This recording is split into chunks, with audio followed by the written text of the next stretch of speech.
The opinions expressed in the following video are not in their entirety endorsed by this podcast. They are instead the focus of our discussion today. This is your content warning. The Christian God is actually quite cruel and immoral, but it's not just me saying this, it's the Bible. How about we take a look at that? Ephesians 21, God approves of the rape, abduction, and murder of nearby cities. Ephesians 6, God approves of slavery. Leviticus 26, God kills innocent children. Exodus 12, God kills tens of thousands of firstborn children in Egypt. Hosea 9, God sanctions the killing of innocent children. Isaiah 14, God sanctions the killing of innocent children for the crimes that their parents committed. Numbers 15, God sanctions the killing of a man who picked up his stick in the woods. 1 Samuel 6, God kills 50,000 people for looking into the Ark of the Covenant. 2 Kings, God sanctions the killing of children who insult a bald prophet. Exodus 31, kill anyone who works on the Sabbath. Romans 1, kill anyone who's sexually promiscuous. Deuteronomy 18, kill anyone who gives a wrong prediction. Leviticus 24, kill blasphemers. Deuteronomy 17, kill pagans.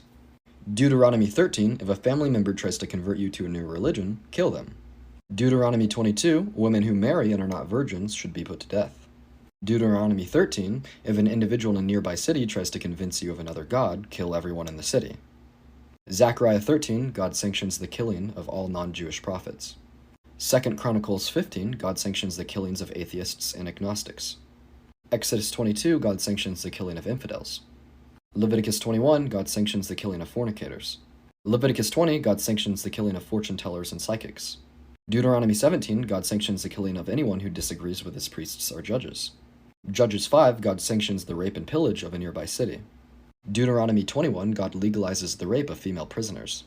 Deuteronomy 22, God legalizes the rape and sanctions death for adulterers. Exodus 21 and Leviticus 20, God sanctions the killing of children who strike or swear at their parents. 2 Samuel 12, God murders an innocent baby boy by giving him a deadly disease. Deuteronomy 7, God approves the genocide. Genesis 19, God destroys Sodom and Gomorrah via genocide. Numbers 31, God sanctions the rape and murder of the Mennonites, which includes keeping the virgin women as sex slaves. Exodus 21, God approves of sex slavery. Leviticus 25, God approves of slavery. And Judges 11, God accepts a virgin child sacrifice. And these are only about 25% of the verses in the Bible of God acting in a cruel or immoral manner. All in all, don't make unsubstantiated claims on the internet. That's crazy.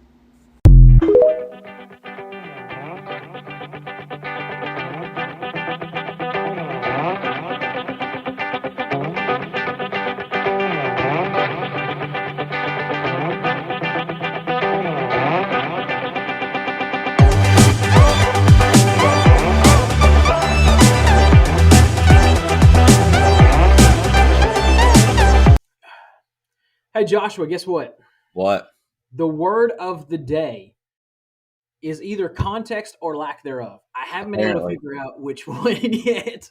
Dude, it's going to be an interesting podcast today. Dude, I'm excited. I'm I'm fired excited up. about it, and I'm glad we ended up on this one for this particular podcast because this is actually episode 36, man, which means we've officially gone through 3 full seasons of this. Somebody let us do this for 3 years now. And I am super excited. I guess you could call this season 3 finale, maybe. Yeah, I guess I sure. don't know. I wish I had a confetti popper. We should have brought something. I've got Your like shirt kind of some. looks like a confetti popper. We'll just go with I know, that. right? Well, as I said, when this thing releases, I'll be driving back from the beach, so I'm trying to channel the beach vibes early because it's been a mess up here, man. Like it's been nonstop storms for it feels like the last month or whatever. Yep. But anyway, guys, welcome back to the Content Warning Podcast, a Bible Meets Culture podcast where we break down biblical content versus modern theology. And Joshua, this one is brought to you courtesy of Mr. I think his tag was It's Dean. Very interesting dude. Very, very. We'll call it. What do we call it? If you got to go way back in the vault for this one, but a very Swiss cheese sort of approach to things. In this particular one. And Dean is going to throw out some claims and then does something that not a lot of people do in the videos that we watch, right? So most of the time we looked at these videos, there's a claim, but there's not a whole lot of scripture to back up that particular claim, right? Generally, guys just go out there and they say things, or maybe you get a little bit of stuff that's twisted. But Dean Man, he rattles off like 30 some odd verses substantiating his claim. But I think what we're going to look at today is that just because you can say a whole lot of different scripture references in a short amount of time doesn't necessarily make you correct or any closer to the correct portion of the argument. But man, so what'd you think of Dean? What'd you think of the video right off the bat?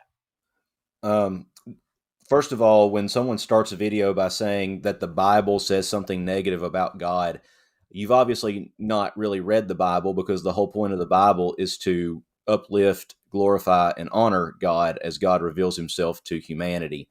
So, it's kind of like, because I mean, the Bible it's a library. It's a collection of 66 books, but it's one collective book. And so we can look at it that way, I think, that tells a one meta story.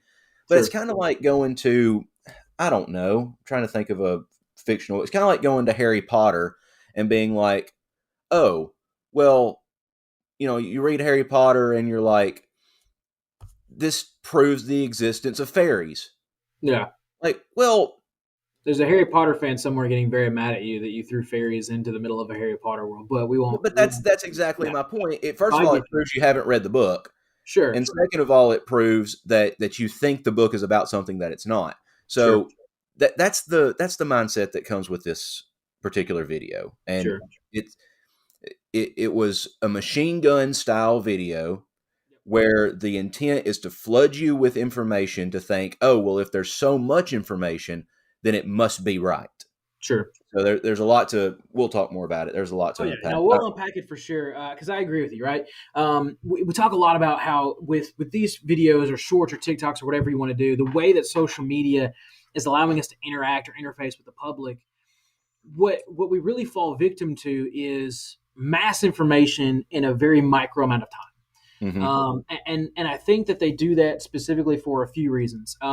When you take a public speaking course, the more information you can put out. I say that when you take a public speaking course, or the way that you communicate and the way that you speak, not the same thing. So I want to clarify that, right? Good communicators do not flood you with information. However, if you want to appear more authoritative, you talk a little bit faster and you say a lot more stuff. Because if you say something over and over and over again with a certain amount of confidence, generally what happens is people tend to believe it, whether it's true or not. And a lot of this falls into that particular category, at least in my opinion, right? Is I'm going to make a claim, and if I can rattle off all of these different things that make my claim sound somewhat true, then I've got authority and I've got an upper hand.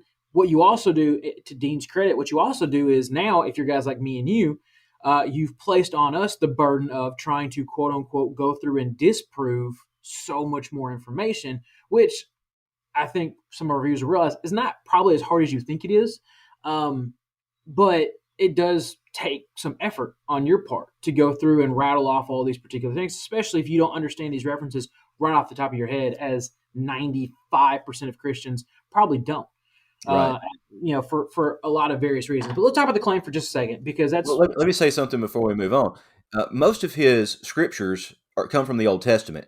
oh yeah, And to the discredit of a lot of Christians don't read the Old Testament, particularly 100%. the books of the law or the prophets. We might read Genesis and then move on to Judges and First, Second Kings, First, Second Chronicles, because they're narrative primarily, but we leave 100%. out all that other stuff. And so when you hear that, hey, in the law of God, God said this, it can become really concerning. So we want to take 100%. these claims very seriously. Oh, 100%. And we'll get to that in just a second, because I'm the last person to try to throw Christians under the bus in that regard, because I've said it for years, ever since I became a preacher. I've said it for years. Genesis is awesome.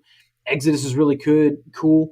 But man, Leviticus and some of the Chronicles, they're just hard to work through. Like they just are, man. They're just hard to work through, especially if you're a Christian who really wants to get into kind of the what a lot of people would consider to be the meat of Christianity. And you and I, as you, way more as a scholar than I am, but me as a student anyway,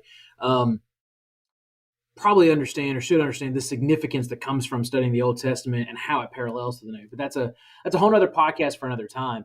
But you make a good point, because it can be kind of concerning, because if you don't study in depth some of these things, you hear a claim like what Dean makes, and you say, well, the God of the Bible is cruel and immoral. And then he starts rattling off all these things where God condones slavery, God endorses killing of innocent children. He actually mentions that one, I think, 4 or 5 times throughout And not different. only endorses it, but commands it. Oh yeah, Right. at times, he killed a guy for picking up sticks in the woods. They're all of these different things, and if you don't put any real effort into studying or substantiating those claims, yeah, that could become very disconcerting because now all of a sudden it's like, whoa, wait a minute. He knows what he's talking about. He's referencing all these verses that I've never heard of. So clearly he's got some sort of information on me.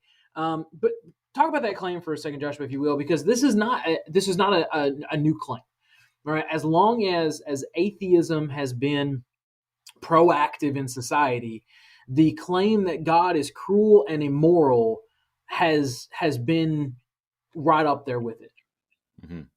Yeah. So the idea, and it really goes back to the problem of evil, that if there is an all good God who is not evil or is not malevolent, then why do you have these kind of verses that show some kind of malevolency? Sure. And that's a real question that is to many very difficult to answer. But the question then becomes, well, how do you know it's malevolent? And the answer to that is it's malevolent only in the sense of how you define malevolency. And so we Yeah. look at it from a human perspective to say, okay, well, these things have to be wrong, which then begs the question. I'm kind of going down a philosophical rabbit hole here, but Yeah, that then begs the question, well, how do you know it's wrong? right. You know, if God doesn't exist, and that one famous atheist wrote a book called "God Hates You, Hate Him Back," and I'm like, okay, you don't even believe in God, so aren't you saying hate nothing back? That makes no Sure. sense. Um, so the idea of God being malicious and malevolent, especially in the Old Testament, typically revolves around these passages like Dean has quoted here. Funnily enough, never giving a verse, only giving a chapter, Yeah. and then never actually putting the verses within their proper parameters to understand what's actually going on here. So Sure. it's a problem that a lot of people have because a lot of people want to say that God is a moral monster. And in fact, there's a great book called "Is God a Moral Monster?" For those who want to do a little bit more study on this, that'd be a good resource to you. There you go.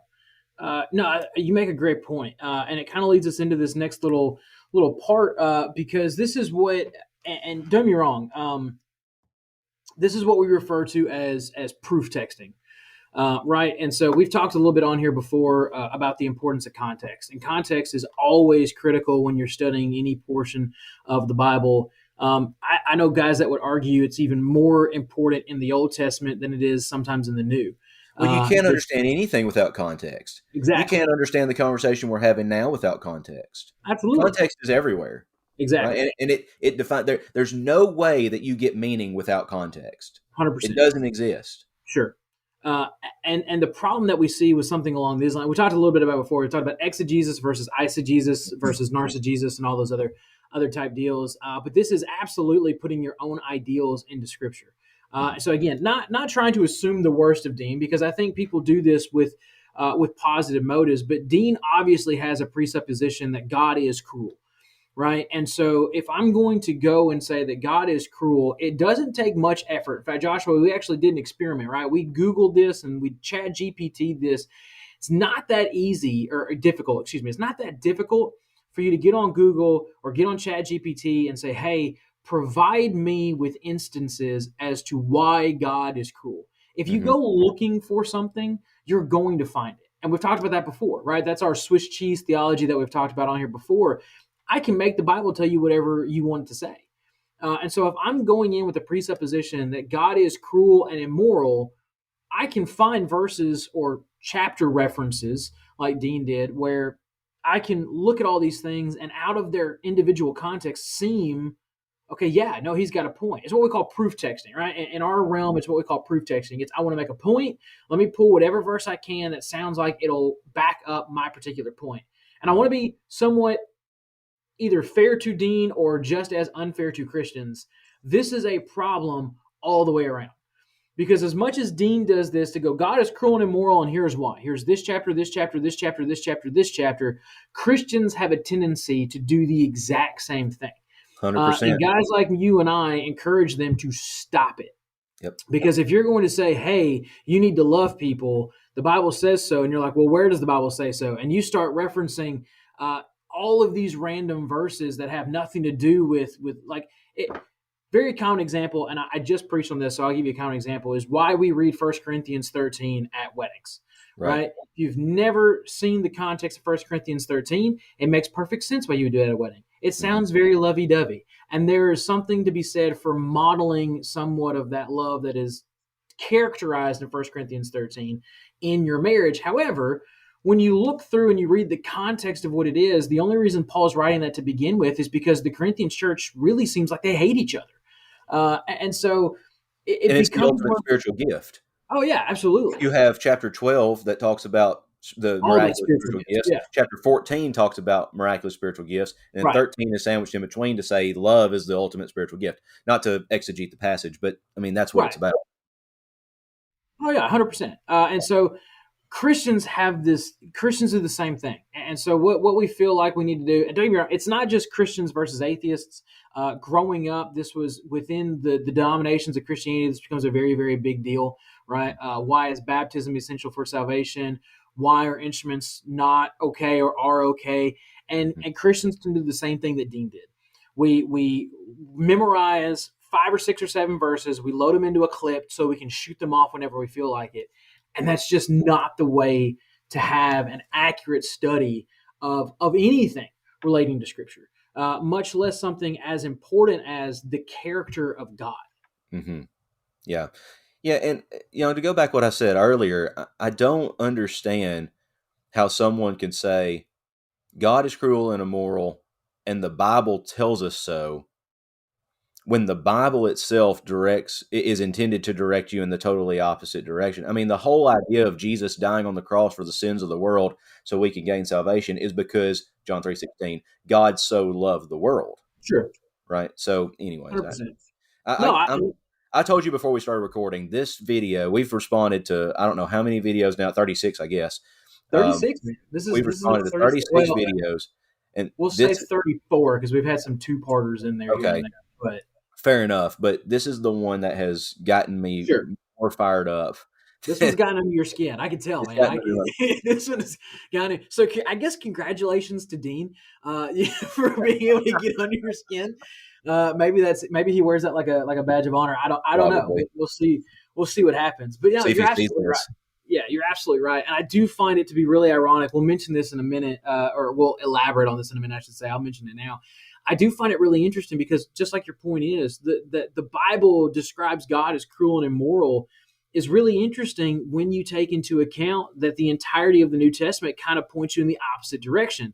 Ironically, Joshua, you and I kind of noticed this beforehand. There's 2 and 2.5, 3 with an asterisk, I guess, references to passages in the New Testament. Everything else he rattled off was in the Old Testament.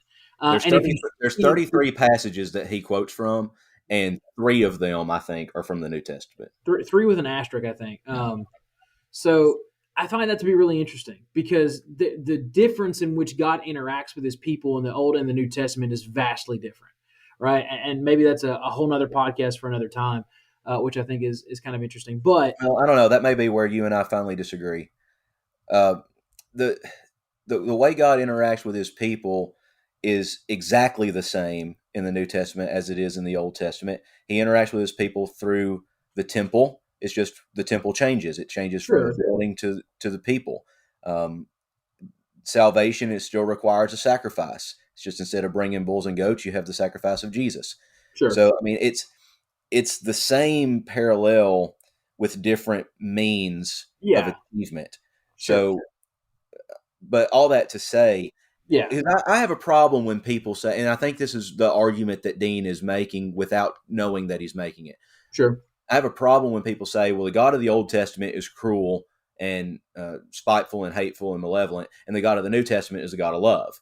That's Yeah. what Marcion thought. Marcion was a guy in the early church who totally rejected the Old Testament and rejected everything in the New Testament that was heavily Jewish Yeah. oriented. So he only accepted the Gospel of Luke and the letters of Paul.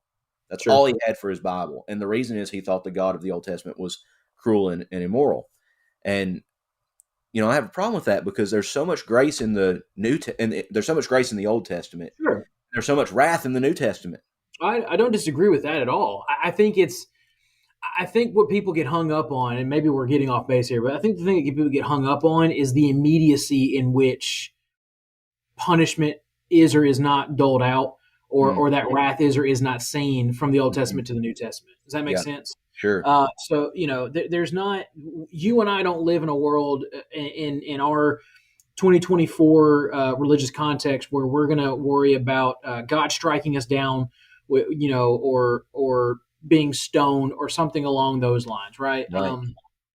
So I think that's maybe where people get kind of hung up on. Mhm. But again, if you don't study the Old Testament as a whole, right? Like if you don't look for the grace and the love and the compassion that is shown to the people of God from God throughout the course of the Old Testament, it becomes a lot easier to look at it as, okay, well, the mean God was in the Old Testament and the new good God is in the New Testament, right? Right. Right. And I think we do ourselves a disservice when we try to separate the two, especially because at that point we're making the accusation that God changes, Mhm. right? Which is something that's inherently outside of his character. So you got to be careful when we do that sort of thing too. Right. So let's get into some of the claims that he makes, right? Because we've talked about how context is incredibly important.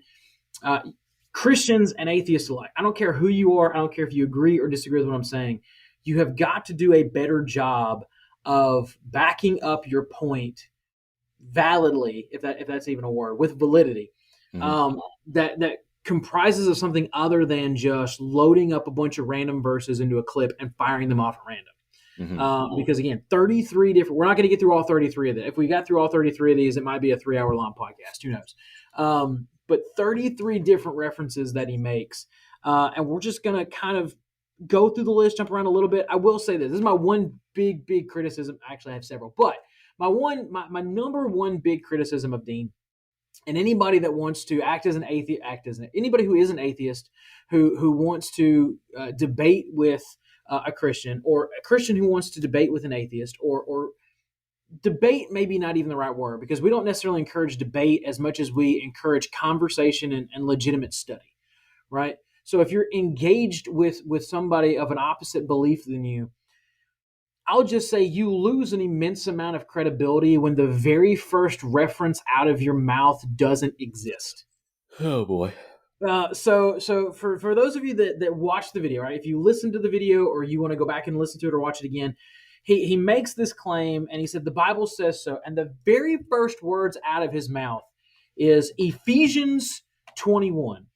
Joshua, you're the Bible scholar in the group. Would you like to tell the good folks at home how many chapters the book of Ephesians has in it? There are 6 chapters in Ephesians, and when I first heard this, I was like, okay, I'm assuming that he does not have much biblical knowledge. I mean, if I'm assuming this guy's an atheist or at least agnostic, and if he probably has never opened a Bible before. In fact, you and I were talking earlier, and you made reference to it earlier. I think what he did was he just Googled verses that prove God's cruelty, or put into ChatGPT, give me, 30 or 50 verses that show God's cruelty. And we tried that, like you said, and it will come up. So, 100%. anyways, I thought, well, maybe he's looking at verse 21. And I got to looking at every 21st verse in the 6 chapters, and there was nothing proving what. And to your point, Nathan, you said this before we started recording. He might have been meaning Exodus. Yeah. And in Exodus 21, you mentioned, and I'll let you carry this since it's your thought. There's nothing there about this either. So no, that's what. And so again, I try to give guys the benefit of the doubt. Like, we did the experiment with Google. You can go through hundreds of Google pages concerning this particular topic. ChatGPT, if you continue to ask it for references throughout the course of the Bible, it'll pop some stuff off. The search that I did with ChatGPT didn't give me 33. but it gave me 13, right off the bat. And if you continue to tweak that, it'll happen. So I want to give him the benefit of the doubt, maybe. But when he says Ephesians 21, I got confused. I thought, okay, surely to goodness, he means Exodus, right? Because Exodus, it's not going to be Ecclesiastes. That doesn't fit into the narrative that he's trying to push here. So I thought Exodus chapters in Ecclesiastes too. So sorry, there's only 12 chapters in Ecclesiastes, not 21. Yeah, exactly. That doesn't fit either. So I'm like, okay, he's got to be talking about Exodus chapter 21. So the claim that he makes is that Ephesians 21, which doesn't exist, sanctions or endorses the rape, murder, and pillage of surrounding villages. That's what he was getting at. And so you go back to Exodus chapter 21. There's nothing about that in Exodus chapter 21. In Exodus 20, you have the 10 Commandments, and you've got the people's reaction to that. Moses is going to receive these additional laws at the tail end of chapter 20. And then in chapter 21, what it really starts, the beginning of chapter 21 is laws about slaves. So that's where if you're watching this and you're within the Christian community, we sing a song called "Pierce My Ear." That song is directly from Exodus 21, where there's a 7-year span where certain slaves have to save, and at that point they have a decision to make. You can let them go free for nothing, or they can stay. And if they choose to stay, they get their ear pierced, and that's a symbol of dedication to their master. It's a beautiful concept relating to the Christian today. You go on, there's laws about personal injury that go through there. Then chapter 22, there's laws about theft. This is just Moses giving the people laws. There's nothing in here about surrounding villages or going in and murdering people. And so I maybe there's a stretch there. I'm struggling to find it though. Like if there's something in there about, hey, when it comes to the Hebrew slaves, how they were, I don't know. I'm really struggling to figure out where this 21 came from, but I guarantee you this, Joshua, it did not come from Ephesians. No, it didn't. So, and again, I'll say something else about that. In the whole video, which our audience has at least listened to or maybe watched, he never gives verses. Yeah. And so it's only chapter references, which I found incredibly interesting.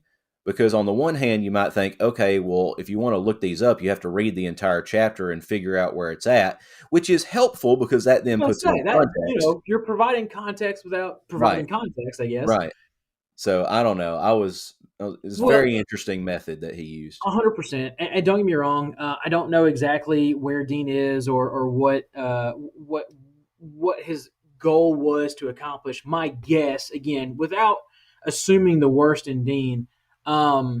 My guess is that Dean is trying to convince you through confusion, because there's so much material that's being put out there. If he sounds like he knows what he's talking about, maybe somebody will just kind of gradually believe him. However, for Dean and for the Christian alike, the less specific you are, the less authoritative you sound. True. Right? So we talked about how, again, if you're going to make a reference, you need to be able to do so correctly. Ephesians 21 doesn't exist. But when you don't specify what you're talking about, you lose a segment of authority that you could really easily give yourself more credibility. I say authority. Credibility is probably the better word there. You give yourself vastly more credibility if you could look and say, okay, well, I referenced Exodus 21, and specifically verses 12 through 17, which is not about what he's talking about, but there's a level of credibility. So either you're purposely trying to confuse people, you don't want people to check it out and you want them to take your word for it, so you don't want them to do too much looking into it, or maybe you just Googled it and you're just running out a list of certain things that you found listed by somebody previous. Again, not trying to assume the worst in Dean as far as malicious intent here, but some stuff that really just doesn't track well when you're trying to make a convincing argument for or against anything, much less something that's really counterintuitive to all of Scripture. Right. So anyway, second one, so Ephesians 21 doesn't exist. Second one he mentions is Ephesians chapter 6, where he says the Bible endorses, or God specifically endorses, slavery. Now, we'll give him a pass on Ephesians 21. Ephesians 6, okay, all of a sudden there's like not merit. I'm not going to say merit, but if you go, oh, Ephesians 6 endorses slavery, and if you have a Bible, most of them will have little subheadings in it. And you flip over to Ephesians chapter 6, starting in verse 5, there's a little abbreviated subheading that says slaves and masters. You're like, oh, maybe he's got a point. Joshua, you want to elaborate on that as far as slavery and whatnot? Sure. So you have to understand that in the world in which they lived, slavery would have been just as common as driving cars are today. This is not an excuse to say that it is morally right to own another human being, Sure. but it is saying it's part of the culture. So let me use the car example and kind of push that a little further. Driving a car is not a moral good, right?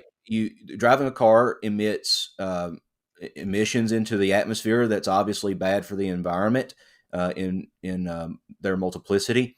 It's dangerous. You could get in a car wreck and kill somebody. Your car could malfunction and kill you or cause injury. And if your car malfunctions and with no injury, it costs you a lot of money. And so, driving a car is not necessarily a moral good. However, we all do it, and we all consider it to be something that is morally acceptable, knowing the risk. That's an incomplete example, but that is as close to how they would have viewed slavery in that day. Every free person owned slave. Okay, that's the way the Roman Empire was. If you were a free person, you owned slaves. Now, not to mention, several times throughout the course of the Old Testament, God's chosen people were slaves. That's exactly right. And I mean, so one of the interesting things, I'm preaching through the Ten Commandments right now. One of the interesting things about the Sabbath day in Exodus 20 is God says you need to keep the Sabbath day and have a day of rest. And remember, you were slaves in Egypt. And Egypt had a 8-day work week. There was no weekend. There was no time off. It was an 8-day work week, and that was it. So as far as we know, the Jews were the only ones to have a day of rest, and it was prompted because they were once slaves. That's at least, excuse me, that comes from Deuteronomy 5, which is the other listing of the Ten Commandments. Yeah. Exodus 20 links it back to creation. Anyways, back to Ephesians 6. What I found interesting about this was, and it's kind of that proof texting, taking something out and stringing it to make your argument. If you continue reading in Exodus 6, there's a word to the masters that says, hey, masters, don't be jerks to your slaves. Don't be cruel. Don't abuse them. Work within your cultural confines, but be a good master. So why then? I'm trying to think of how to phrase this, because for Dean, that verse is problematic, but the things that we do today in a very similar sense, where we have a hierarchy of authority and then the people who fall under it, sure, that's not problematic. And I don't understand the difference necessarily. Yeah. No, I agree with you. And I think, I think the purpose of what he's writing in Ephesians chapter 6 is there's a higher standard by which you're supposed to operate, specifically from a Christian perspective. Whatever situation you are in life, you are called to a higher standard. That's Absolutely. The point of Ephesians chapter 6. If you're a parent, if you're a child, if you're a slave, if you're a master, you are called to live godly. And if you want to see that played out, go to the book of Philemon. 100%. 100%. And I think that's, again, this is what you miss when you don't lose context, because you don't get to that you don't get to that context just by starting even in chapter 6 and verse 1. That's right. You have to go to chapter 5. You've got to look at the entire letter of Ephesians. But yeah, I mean, he gives the same commandments with slaves. He doesn't say that slavery is good. He just says, hey, slaves, while you're working, don't do so to be people pleasers, but be slaves of Christ, to do God's will in your heart while operating in the environment of the life that you live. And then he says the same thing to masters. Treat your slaves the same way without threatening them, which, again, he's giving a higher standard of living to those who call themselves Christians. And so, again, it's not overly problematic unless you want it to be. Does that make sense? Yep. Yeah. Absolutely. So you've got this idea of, and we've talked about slavery on here before in several instances. That's always been a big target. I'll say that's always been a big target of critics of Christianity, is that how the God of the Bible never openly condones slavery, right? Like there's never any instance, this is the argument, right? That there's never any instance where Jesus comes out and says, hey, slavery is bad. Everybody should free their slaves immediately. Which again, you go back to the Old Testament, one of the first things God did was free slaves. But we won't have to rehash any of that sort of stuff. But I think that's always been a big target for critics of Jesus and of Christianity as a whole, is that there's some things like that there's never, the argument is that there's never an open, active condemnation of something that today we consider to be vastly immoral, right? Yeah. And so that becomes problematic in some eyes, but when you look at it within the context of the world in which they're operating, which, by the way, again, not endorsing slavery by any stretch, not condoning it, not saying it's ever moral, but there are contexts within the world today where slavery still exists. And so there are more slaves in the world today than have ever been in all of human history, and that's a fact. You can look it up. And so the fact that we want to put something like that on God specifically, kind of interesting to me. But anyway, we'll go to the next one, because I think this one, you can actually, he actually kind of incorporates several different, I didn't write down near as many of these references, I think, as you did, Joshua. But he talks about the killing of innocent children. So he references either the command or the endorsement of the killing of innocent children that God does throughout the course of the Old Testament. He references places like Leviticus chapter 26, Exodus chapter 12, Hosea 9, Isaiah 14, 2 Samuel chapter 12, and several others. 2 Kings, I think, is one that he references there. I'm trying to look through my notes and see if there's any more right off the top of my head that I have written down there. But there are several instances in which he references, hey, this is something that is wrong and immoral, and God not only at times endorsed it, but even commanded for his people to kill innocent children. And again, we can't run through every single one of these, Joshua, but if you want to pick one or two, I think our viewers will kind of get the point as far as some of these contexts are concerned. Yeah, so I'll start with 2 Kings 2. It's the verses are verse 23 through 26. This is where Elisha is bald man and the she bears.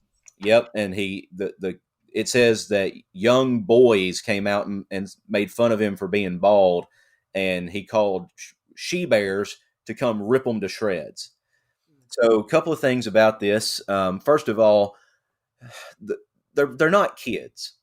They are students in the school of prophecy that was there in that city. You have to read the rest of the passage to get that. Sure. But they're young men probably. And then, I've kind of wondered about this, because I'm like, why would they make fun of him for being bald? Well, pulling your hair out was a sign of mourning. And Elijah had just been called into heaven. Mm-hmm. And I think the text doesn't come out and say this. It seems to be understood, but I think that Elisha has pulled out his hair in mourning, as a sign of mourning, and these young men who think they know everything are picking at him for his mourning. And that's why he calls the she-bears to say, look, I'm still just as authoritative, and you're going to give respect to a true prophet. So I think there's more going on here than just some kids making fun. And they're not kids. The Hebrew leads us to believe that they're not kids. The second one I'll talk about is Isaiah 14. This is verses 20 through 23 that talks about the death of infants. The issue here is, first of all, it's in Isaiah, and Isaiah is written in poetry, and poetry is very hyperbolic. You have to remember that. And second is, we're not talking about their own children. We're talking about children of the enemy. We're talking about Babylon here. And it's a very expressive way of talking about the destruction of Babylon. Yeah. And if you know world history, Babylon was destroyed in a very violent and destructive way, where men, women, and children were all killed. So you have to keep that in mind as well. So there's two. We can Yeah, keep no, talking I back and completely forth. agree. I think Isaiah 14 is actually really kind of interesting to me because I was looking at that one specifically, and I thought it was really kind of funny because up until you get to verse 22, at least from my knowledge, and again, you correct me if I'm wrong because again, you are the scholar, right? But if you go all the way back to Isaiah 14, verse 3, it says, "When the Lord gives you rest from your pain and torment." In verse 4, it says, "You will sing this song of contempt about the king of Babylon and say."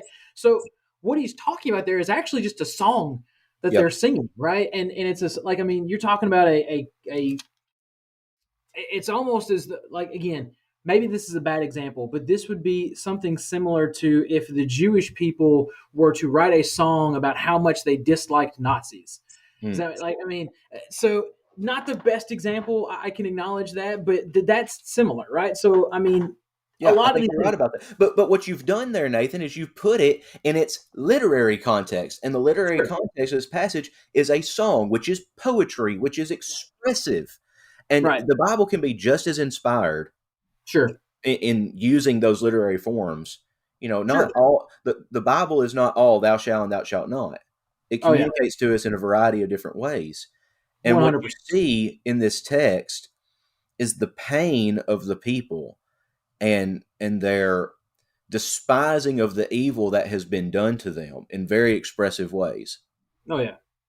Well, and then he also mentions, I'll give you a couple more, right? So he mentions Exodus chapter 12. That is the death of the firstborn. That's one of the plagues of the Exodus, right? That's one, like if you were going to make, in fact, actually, it's been done now that I'm sitting here thinking about it. If you were going to make an action movie based on the Bible, you would probably choose the Exodus, which ironically has been done, right?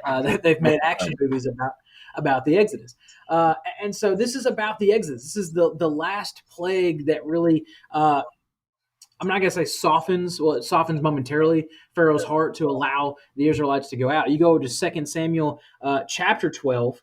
2 Samuel chapter 12 is dealing with the, I say it's dealing with that. Yeah, this is the parable of Nathan talking to David. This was David's child that was born out of an immense amount of sin. Mhm. And that's one of those, which, by the way, Nathan, best named prophet in all the Bible. Um, just saying. But again, what he's referring to here specifically is actually starting in verse 15. It says, Nathan went home, and the Lord struck the baby that Uriah's wife had born to David, and he became deathly ill. David's going to plead with God for the boy. He's going to fast. And on the seventh day, that particular child dies. And so God does exactly what Nathan says he's going to do. Nathan says, hey, look, this child was born out of sin, and therefore, it's going to happen where this child's going to die. And I think that bothers some people per se, even though David's perspective, I do love this about David, by the way. This is one of the most countercultural reactions to the death of a child I think you could possibly find. But David seems to believe wholeheartedly that he can change God's mind here in this Mhm. passage. He pleads with God. He fasts because of this. And he spends, it says he spent all night lying on the ground, begging and pleading with God to change God's mind. But ultimately, God did exactly what he said he was planning to do. Uh, and so I think that there are some, and then the countercultural part is at that point, David gets up and acts like nothing happened, right? Like he cleans himself, he goes, he eats, he showers, he's back to being normal, quote unquote, David again, which a lot of people don't like. So there's all of these verses. Again, if you look at them within their context, there's the reasoning behind why they happen. There's the explanations for why they happened. There's the literacy or the poetic aspects of maybe some of these verses. And so to just throw them all out there at random and say that this is why God is cruel and immoral because children die. Children die today for a variety of circumstances. That doesn't inherently make God cruel or immoral at all. In fact, within the Christian faith, dying as a child, arguably, this is going to sound really terrible, and I want to be very, very careful that I say that because, as tragic as the loss of a child is, for those of us within the Christian faith that understand uh, God's intent for mankind, there's a sense of relief that comes from the soul standing of a child. as Right. opposed to somebody who is older. I think that's a very good Because way of putting it. I mean, I don't know another way to say that, right? I'm trying to be careful the way that I say that, because as tragic as those things are, and you and I, Joshua, have had multiple very close friends who have lost children, and the amount of grief and torture that brings within a family is tragic. But to say that it's purposely induced by God is not accurate, and to say that the soul standing of that child makes God immoral, and cruel is also just not accurate. And so I think we need to be really careful when we talk about the death of children being a reason why the cruelty of God is on display, as Yeah, opposed and to the two passages that you brought up, Exodus 12 and 2 Samuel 12. yeah, First of all, Exodus 12, it does have the death of the firstborn, not only of humanity, but or the people of Egypt, but of the animals as well. sure, And there's nowhere in the text that limits the death of the firstborn to children. mm, It could have been anyone who, like, I'm 31 years old and I'm the firstborn of my family. So, I mean, if the plague was coming today, I would die. sure, It's not limited to only children.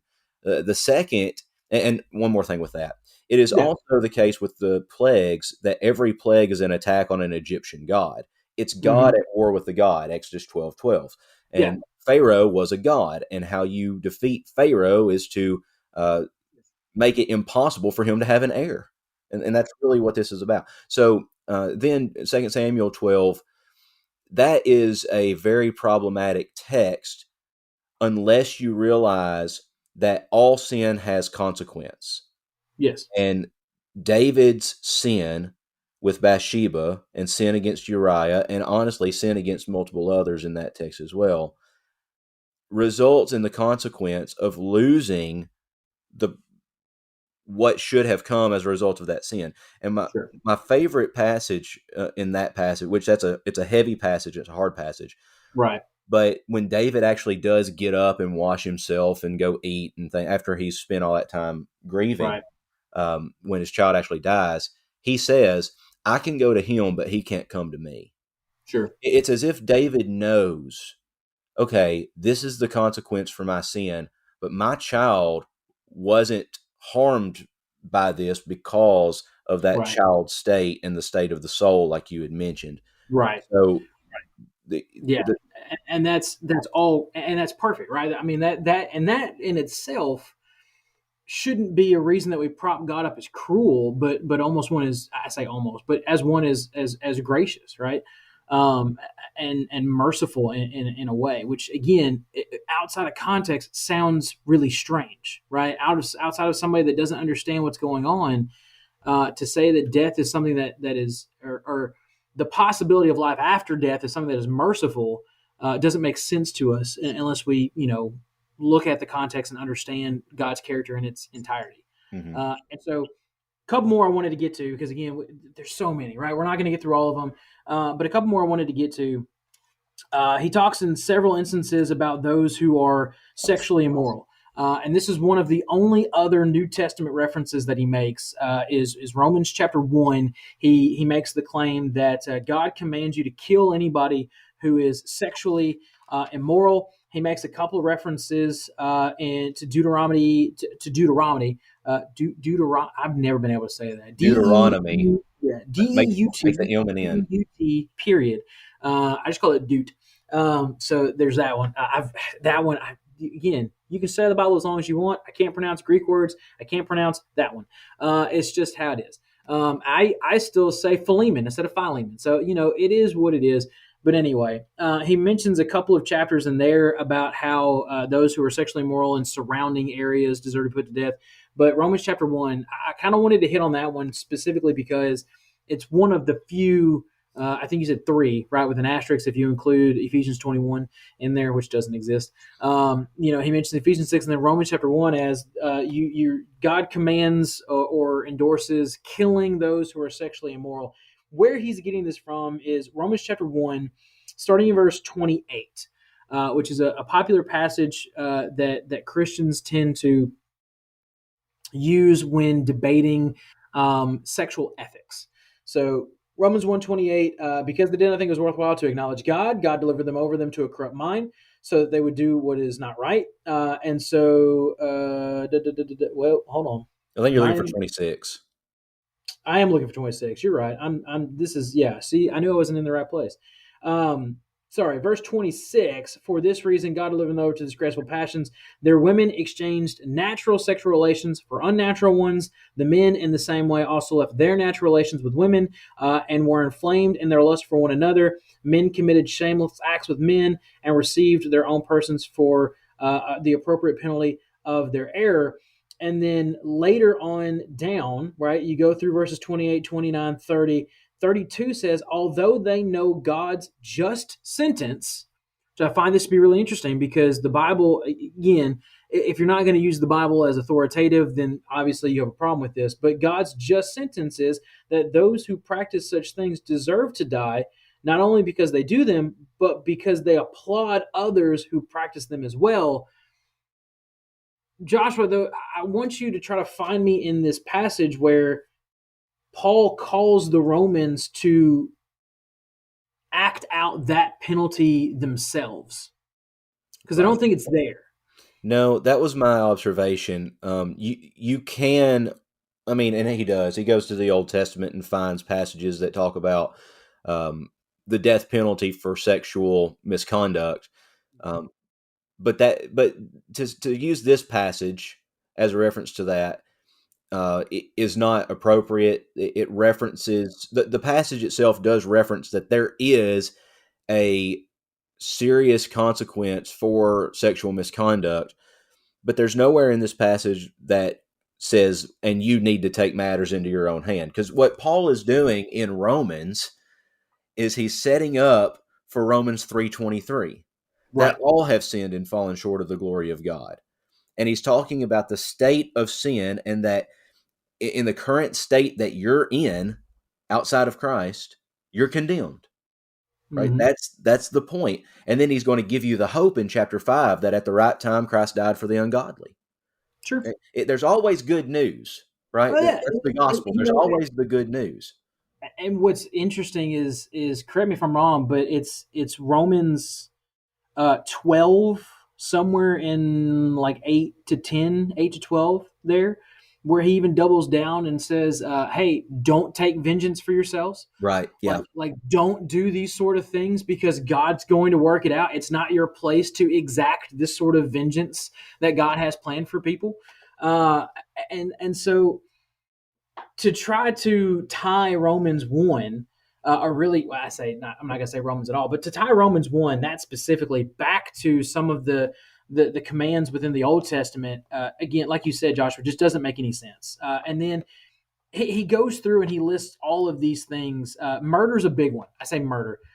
The killing of people or the taking of life is a big one that he harps on a lot, right? So he references the D word, chapter 18, right? He says, kill anybody who predicts wrong things, which I thought was an interesting way of saying that.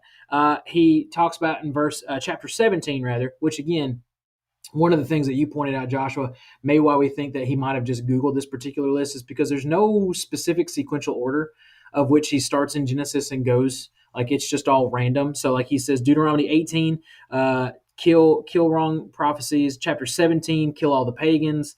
Chapter 13, if you have a family member that suggests a new religion, you're supposed to kill him. Then he jumps to 21 and says that God endorses killing and rape of prisoners. And so all of these things, the taking of life seems to be something that he harps on a lot. And I think that's not that that's the only one, but the taking of life, period.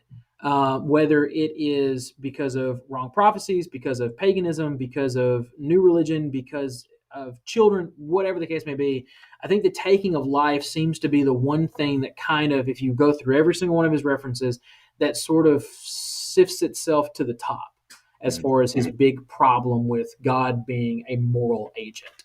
Yeah. So the issue for the taking of life in the Old Testament, particularly in Deuteronomy, has to do with the annihilation of the Canaanites. And the idea is Moses is telling the people as a command from God, when you come into the land of Canaan, you're going to be met by opposition from these other nations that are already there. And the command of God is kill them all, take their land, and don't let anyone survive. Okay. Now, what we know, now that's the command, but what we know what happened is they didn't do that. In fact, Right. we have the tribe of Dan. When you go to Revelation, Dan is not included in the tribe list. And many people believe the reason is Dan, the tribe, when they were allotted their area, they made a treaty with the Canaanite people that were there, and then were one of the first to leave God in worship of these false gods. And so Sure. the issue here, and I'm interested in the one that you brought up about kill the person who has a false testimony, or who tries to convince you to leave God. You have to kill that person. Well, let's think about this. This isn't someone who's trying to argue reason as to whether or not God exists, or should you or shouldn't you believe in God. This is someone who is an Israelite who has left and is now trying to convince you to leave. Right. This is a wolf in sheep's clothing. And so I'll give you an example. I haven't told you about this, but I'm glad that I get to now. So Kayla has chickens, and they stay in a chicken coop that's out in our backfield. So I went out there. Didn't know that part. Yeah, knew that part. I said I didn't know that part. So okay. So I go out 2 days ago to check on the chickens and to collect eggs. I open the chicken coop, and there is a 5-foot-long chicken snake in the coop. Ooh, and nice. I sent that after you got done screaming like a little girl. What'd you do? Yes, I did, very much so. I need new underwear. We'll put it that way. But I got the snake out of the coop and sent it to meet Jesus. So, or Satan, depending on your preference of snakes. So yeah. So my point with that story is, I went in, saw something that wasn't supposed to be there, and dealt with it. Sure. That is the idea behind the law of God. The law of God. So the way I look at the story of the Pentateuch, Genesis through Deuteronomy, is the book of Exodus shows you God developing his people. Leviticus shows you God being among his people and how God stays among his people. Yeah. And God can only stay among his people if his people are faithful to him. Right. So how do you deal with people who aren't faithful? You got to get the snake out of the chicken coop. Sure. Right. And the idea of capital punishment is also a deterrent. If you know you're going to lose your life for this, you're going to be less inclined to do it. Right. No, 100%. And I think it's kind of interesting you put that point, because that's a theme that carries itself over to the New Testament, right? Now, again, we're not committed to kill people, but you're absolutely committed to get rid of those who are problems within a church setting, right? To remove those people from your, again, this is where we get into a whole nother, we're not going to go down the rabbit hole, but this is where people within the religious community get into a lot of debates about quote unquote disfellowshipping, right? But there is a tendency Paul writes nearly the whole letter of 1 Corinthians is about, hey, remove sin from your midst. Right. There are things that are happening that's hurting the reputation of the church, and it's not good. And so all of these things go to say. Now, Joshua, if you have any others that you want to hit at, I know you had some notes. Like I said, I didn't get to write down all 33 of these that he referenced. If there's one that you want to talk about, by all means, let's talk about it. Not necessarily. I just didn't want. I didn't know how many of these you wanted to look at. One in particular, I'll say one about one more, and then we can finish up. He referenced 2 Chronicles 15, and the verse 13, and says that God commands the killing of atheists and agnostics. And I just want to say, in the biblical worldview of the historical context of the Bible, there's no such thing ever as an atheist or an agnostic. They don't exist. Everyone believes in a God of some kind. Sure. So there's nothing at all about atheists or agnostics in that passage. That's all I wanted to say. No, I get that, and that's a great point, because again, So we've gone through, I wrote down, let's say 1, 2, 3, 4, 5, 6, 7, 8, 9, 10, 11, 12, 13, 15 that I wrote down off the top of my head that within the last 54 minutes, we've been able to look at within the, briefly, obviously, but we've been able to look at within the context and explain what's going on, why it's there, and why it doesn't point to God being cruel or immoral, which again goes all the way back to the point we're trying to make at the very beginning. Yeah. And I think it speaks to a much larger point. What is your goal when you look at Scripture? And I think that's a question that the atheist agnostic side need to look at. And again, maybe less so than the Christian, but definitely for the Christian. What's the point of you studying the Bible? Are you looking for passages that you're going to be able to load into a clip and try to proof text your way through an argument to win a debate? Or are you actually trying to understand the character of God and who he is? Because that's my biggest problem with Dean in this video. Again, not to assume the worst, but there's a certain amount of intellectual dishonesty that I feel coming from Dean in a sense of what his true motive is behind rattling off all these verses. Because I find it really hard to believe that the motive is to truly understand the character of God based on everything that he rattled off. If he would simply take the time to look at, and again, maybe it's easy for us to say this, right? Like, and it's easy for Christians at times to go, well, you're being dishonest. You don't really care, because for every, and I understand this, for every atheist that finds themselves having grown up without religion, there's an atheist or agnostic who was a faithful Christian who has fallen away from the faith. And I don't think they're dishonest. I don't think they're not trying to find answers, but I do think that at times we have to have a conversation with ourselves. Are we trying to win an argument, or are we really trying to figure out who God is and what he wants for us? Well, I try to do these podcasts with the knowledge or the assumption that whoever we're talking, or because we're not talking about the person, we're talking about what the person had to say. Right. We never want to attack the person, but in the video, Dean is responding to a comment, and the comment said, "God loves you," followed by a rainbow flag. So my assumption is the comment itself was sarcastic. Right. But my question might be, okay, if you went through and looked up all these passages partially that show the supposed malevolence of God, what would happen if you went through and looked up all the passages that show the love of God? Right.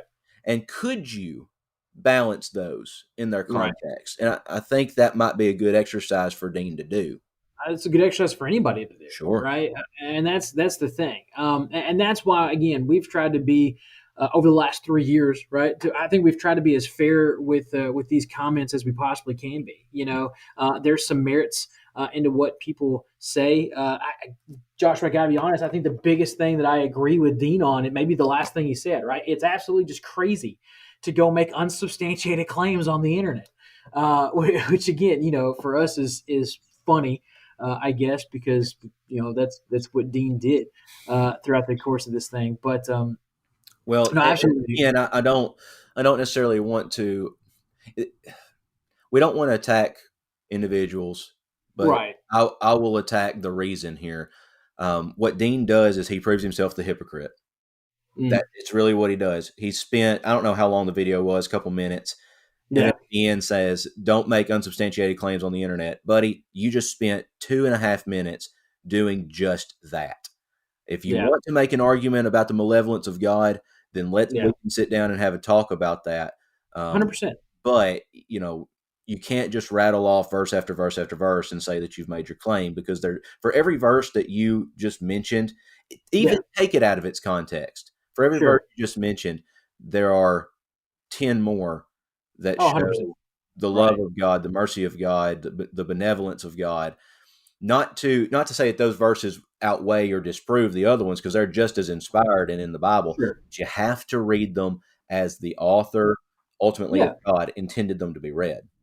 And you've got to be fair, right? You can't cherry pick verses to say this is why God is cruel without also trying to cherry pick to say, well, this is why he could be loving, which again, Josh, I think you're giving a lot of credit, right? Because you said verse after verse after verse. Dean just went chapter. Well, that's true. So, but anyway, man, great conversation with you today, Joshua. Obviously, we don't plan on stopping this, I don't think, anytime soon. So we're excited. 3 years down here, who knows how many more we'll get to do. But we're incredibly appreciative for everybody that's ever listened to us, who continues to listen to us, who sends us ideas. And again, the whole point of this video is kind of the whole reason we started this to begin with, is we're not here to win a debate. We're not here to try to argue with people. We just want to explore and figure out what the true character of God is, and study it in as accurate of a way as we possibly can. Right. And so that doesn't come from just rattling off a bunch of preloaded book, chapter, verse, regardless of what side of the aisle you happen to fall on. So, Joshua, it's been fantastic. You got anything else you want to say as we sign off? I guess I'm going to wrap up. Yeah. Whatever the word is. I'm good. Well, guys, we appreciate it. Like I said, as always, if you have other videos you want us to watch or topics you want to hear us talk about or see us talk about, if you just want to listen to us ramble from time to time, we sincerely appreciate it. Till next time, we'll be back, I guess, in a little over a month with the season 4 premiere. How cool is Come that? on. But man, 36 episodes down, and I'm still having a blast, Joshua. Yeah, man, So, me too. absolutely. So, guys, until next time, we appreciate you hanging out with us.